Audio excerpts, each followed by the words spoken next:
코로나19 여파로 1, 2분기 연속 감소했던 한국 경제 3분기 반등에 성공을 했죠. 자동차와 반도체 중심으로 수출도 함께 살아나고 있는 분위기입니다. 코로나 사태가 우리 경제의 손실이 아니라 기회라는 진단도 나오고 있는데 돌다리는 두드려 봐야 되겠죠. 코로나 위기가 희망으로 바뀌어가는 시점에 우리가 놓치고 있는 위험 요인은 과연 없는지 오늘은 세종대학교 김대종 교수와 짚어보는 시간 갖도록 하겠습니다. 어서 오세요. 네, 안녕하십니까. 예, 포럼 때 뵙고 또 예, 뵙습니다. 맞습니다. 오늘도 좋은 말씀 부탁드리도록 하겠습니다. 교수님 논문을 통해서 뭐 제2의 IMF 대비해야 된다 이런 말씀을 좀 해주고 계신 걸로 알고 있어요. 사실 뭐 듣기만 해도 그 세대 분들한테 무서운 외환 위기잖아요. 어떤 시나리오입니까? 이거 이제 1997년도 저는 이제 IMF를 직접 경험했었는데 예. 당시에 우리나라는 지금 현재 내년 3월에 한미 통화 수합법 만기가 돌아옵니다. 예. 미국이 도와줬기 때문에 우리가 환율이 금년 3월 달에 코로나 위기 때 1,300원 언저리까지 갔었어요. 한국에 다시 외환 위기가 오나 굉장히 걱정을 많이 했었는데 다행히 미국이 한미 통화 수합을 내년 3월까지는 연기해 줬습니다. 예. 지금 현재 전 세계에서 외환 위기를 겪고 있는 나라가 아르헨티나가 지금 외환 위기를 겪고 있어요. 그렇죠. 6번째 겪고 있습니다. 터키도 지금 기준금리가 20%가 가까이 되었고, 예, 외환 위기라고 하는 것은 중진국은 언제든지 찾아오는 위기입니다. 예. 인도네시아든지 남아프리카 공화국, 브라질이 후보에 들어가 있고 우리나라도 그중에 아주 후보다. 그래서 저는 이제 항상 정부에 외환 위기가 올 수 모르니까 정말 대비 좀 하자. 제가 이제 경제학을 공부하고 박사를 딴 이유가 바로 이런 외환 위기를 대비하자 이런 게 가장 큰 이유입니다. 예. 이 경제학자들이 그렇게 대비를 못하게 되면 우리 5천만 국민이 진짜 거지가 되는 거거든요. 힘들었죠. 진짜 너무나 힘들었기 때문에 그런 위기를 다시는 오지 않게 하기 위해서 제가 계속 논문도 발표하고 정부에 촉구도 하고 그렇게 노력하고 있는 겁니다. 어쨌든 우리나라도 지금 안정권은 아니다라고 말씀해 주시는데 외환보유고 규모가 근데 적진 않아요. 세계 9위 규모고요. 이 정도면은 안전하다라는 얘기들도 나올 수 있는데 이건 어떻게 보세요, 이 부분은? 저는 이제 한국은행이 너무 안일하게 얘기를 하고 있는 것 같아요. 제가 이제 PPT 하나 가져왔는데요. 예. 우리나라 GDP 대비하면 우리나라는 겨우 25%입니다. GDP 대비 25%가 한국이고 97년도 IMF를 겪지 않았던 대만은 85%가 됩니다. 예. 그다음에 스위스, 홍콩은 최근에 외환 보유고를 더 늘렸어요. 이와 같이 국제금융시장에서는 그 누구도 우리를 지켜주지 않습니다. 예. 우리가 97년 IMF를 겪을 때 미국이나 일본은 전혀 도와주지 않았고 오히려 우리를 탐욕으로 대상으로 삼았죠. 우리가 97년 IMF 위기의 시발점은 일본이 단기 자금을 빼가면서 시작된 거죠. 단기 자금이라고 하는 것은 이제 1년 안에 만기가 돌아오는 건데요. 우리가 2015년 이후 지금 현재 제일 높습니다. 지금 현재 35%가 단기 자금이고요. 1년 안에 만기가 돌아오는 겁니다.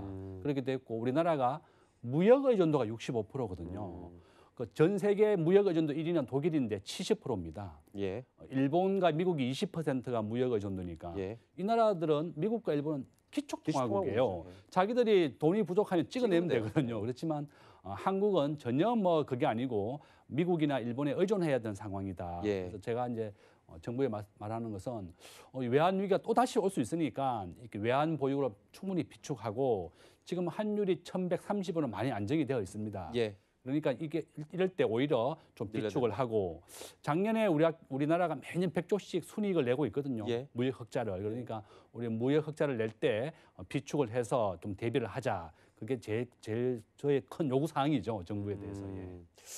일단은 높은 무역 의존도 말씀해 주셨고 기축통화국이 아님에도 1억 부분 그리고 단기 차입금이 굉장히 높다 지금 이 부분이 지금 걸린다 말씀하셨는데 그러면 교역량 등의 차이로 달러가 얼마큼 필요한지는 사실 나라마다 다 다르잖아요. 그러니까 적정 기준을 판단하는 게 GDP 말고 다른 기준이 있습니까? 이제 그 적정 외환 보유고에 대한 이런 4가지 모델이 있는데 4가지 모델. IMF 모델이 있고 IMF가 또 새로운 모델을 발표한 게 있습니다. 2013년도에. 그다음에 기도티와 그린스펄이라는 학자가 발표한 게 있고 또 마지막으로 이제 BIS 결제은행 국제결제은행입니다. 국제결제은행은 우리나라의 외환 보유고가 8,300억 달러가 있어야 된다. 이렇게 발표했습니다. 한번 보시면 3개월 경상직업액 우리가 수출과 수입을 할 때 매달 한 500억 달러가 있어야 되거든요. 그렇게 하고 외국인들이 지금 현재 우리나라 전체 주식시장의 35%를 가지고 있어요. 우리나라 전체 시가총액이 한 1,700조에서 한 2,000조쯤 되는데 거기에 30% 3분의 1이라는 거죠. 엄청나게 언제든지 외국인들 돈을 빼갈 수 있다는 겁니다. 코로나19 때문에 금년에 갑자기 외국인들이 한 15조, 20조를 빼갔어요. 예. 그랬더니 주가가 폭락하게 되었고 환율은 1,300원까지 올랐다는 거죠. 예. 한국은행이 계속 우리나라는 외환 보유가 세계 9위이기 때문에 안전하다 그러는데 그럼 환율이 1,300원까지 오르는 것은 무슨 이유냐. 그 정도로 우리나라가 외환 보유가 부족하고 아주 위험 요소라는 거죠. 예. 한국은행은 국민들을 안심시키기 위해서 뭐 세계 9위라고 하지만 정말 너무 아니라는 생각이다. 대만은 우리나라보다 GDP 반도 안 돼요. 그렇지만 우리나라보다 GDP가 2배 가까이 많습니다. 대만은 1945년도 뭐 2차 세계대전 때 미국과 중국이 일본과 전쟁을 벌였고 지금은 미국과 일본이 중국과 전쟁을 준비하고 있는 상황이에요. 그러니까 대만은 그런 경험을 한 겁니다. 세상에 그 누구도 우리나라를 지켜주지 않는다. 스스로가 대비해야 된다. 그래서 저는 우리나라가 위기가 오면 과연 미국이나 일본이 우리를 도와줄 것이냐. 전혀 아니라는 거죠. 그래서 국제금융시장, 국제정치의 세계는 정말 냉정하고 탐욕의 대상이 될 수가 있다. 그래서 우리나라가 제조업 기준으로 세계 5위, GDP 기준으로 세계 10위나 되는 나라가 어떻게 이렇게 외환보유고를 충분히 비축하지 못하느냐. 그래서 정부와 한국은행이 정말 각성을 하고 외환보유고를 지금보다 2배 정도는 더 늘려야 된다. 그렇게 제가 자꾸 얘기하는 거죠. 예. 외환위기 자꾸 얘기를 하는 게 사실 뭐 좋은 얘기는 아닌데 겪어서는 안 되는 거고요. 가능성 자체를 그러면 이제 차단하는 게 중요하잖아요. 그 부분에서 어떤 대응이 좀 필요하다 이렇게 보십니까? 저는 이제 정부의 입장에서는 무역 흑자가 날 때마다 충분한 달러를 비축하는 게 목표이고 우리 기업도 지금 현재 항상 달러를 많이 비축하고 있습니다. 우리가 석유를 사올 때 달러로 지급하거든요. 또 금으로 지급할 수 있기 때문에 우리가 금모으기 운동을 했던 겁니다. 그렇죠. 국제 결제에서 받아주는 게 달러의 비중이 60%에서 70%, 유로화가 15%, 엔화가 한 5%입니다. 중국은 위안화는 2%밖에 안 되거든요. 당연히 이제 원화로는 받지 않죠. 자기들이 사우디아라비아에서 석유 줄 때 우리 원화는 안 받고 달러만 받는 거죠. 그래서 이제 제가 얘기하는 것은 우리 개인들은 어떻게 해야 되느냐. 저는 이제 주식시장에서 전 세계 주식을 100이라고 했을 때 미국이 50%를 차지합니다. 전 세계 주식시장의 시가총액 8경 원입니다. 그러니까 미국이 한 4경 원 정도. 그다음에 25%가 유럽. 나머지 25%가 한국인, 아시아인데 한국은 2%밖에 안 돼요. 그러니까 이제 주식을 적정한 비율로 투자한다 그러면 미국에 한 90% 투자하고 한국에 10% 투자하는 것이 맞는 배분입니다. 그래서 저는 이제 미국의 시가총액 1등이 애플입니다. 우리나라 전체 시가총액보다 크잖아요. 2,400조 원이죠. 2,400조 원. 그다음에 아마존, 마이크로소프트가 똑같이 2,000조 원.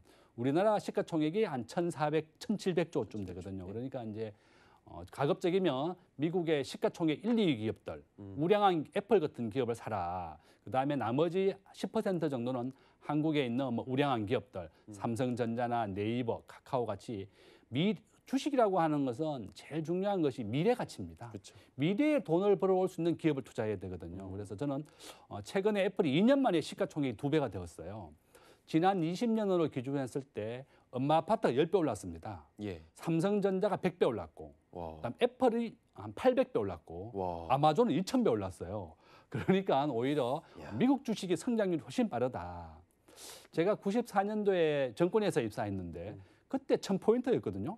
26년이 지난 오늘날 2,300이니까 거의 안 올랐죠. 겨우 1.3배 올랐다는 거죠. 그래서 미국 주식에 더 안전하고 또 외환 위기라든지 환율 문제가 났을 때 굉장히 튼튼한 주식이다. 그래서 9대 10 정도로 미국은 한 9, 한국은 1 정도로 비율로 적정하는 것이 외환에 대비할 수 있는 개인이 대비할 수 있는 거다. 이렇게 말씀드릴 수 있습니다.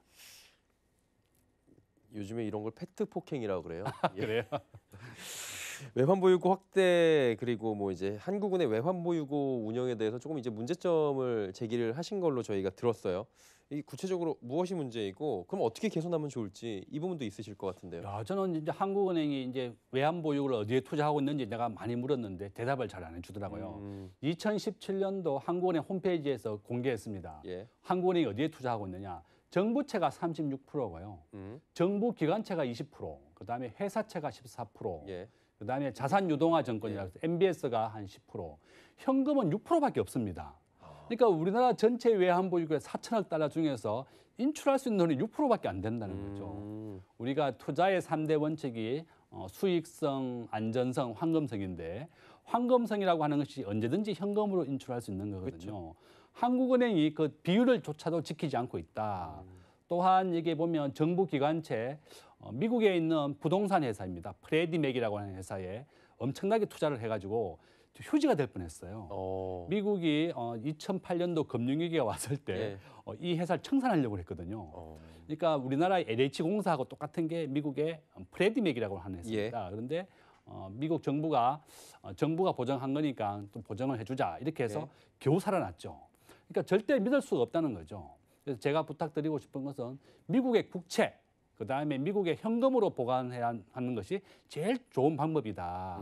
이와 같이 MBS 정권도 마찬가지고 그래서 우리가 투자의 3대 원칙을 좀 지키고 한국은행도 또 우리가 외환 위기가 났을 때 언제든지 인출할 수 있도록 현금의 비중을 최소한 30% 이상은 가져가자. 그렇게 제가 말씀드리겠습니다. 포트폴리오를 좀 잘 운영을 하자. 쉽게 말하면 예, 맞습니다. 이렇게 말씀해 주셨는데 이제 마지막 질문인데 많은 분들이 주식 얘기예요. 저희도 뭐 경제 방송이다 보니까 주식 프로그램도 많이 있고 관심이 높다는 거겠죠. 근데 외환 보유고와 주가의 상관관계를 연구하셨는데 굉장히 또 흥미롭게 다가오거든요. 예, 맞습니다. 제가 이제 97년도에 우리나라 종합 주가 지수가 270포인트입니다.